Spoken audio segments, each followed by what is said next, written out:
फुल चटपटा, crazy. So इथे मी दहीचा use करतोय. पण टाकतोय कोथिंबीर, खूप सारी कोथिंबीर, आपले मसाले जे बेसिक घरी यूज करतो आणि मीठ.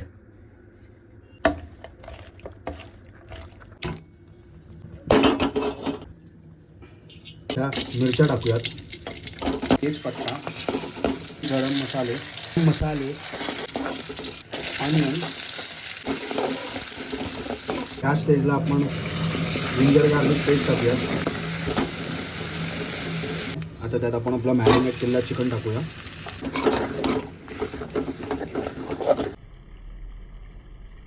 चिकनने पाणी सोडलेलं आहे. आता आपण टोमॅटो टाकूयात. सो आपल्या चिकनमध्ये आपण आता पाणी टाकूयात.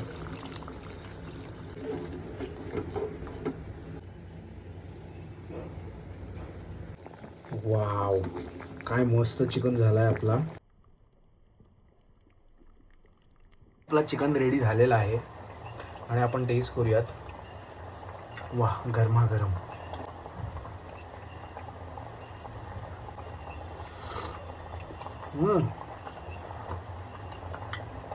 फुल चटपटा, क्रेझी.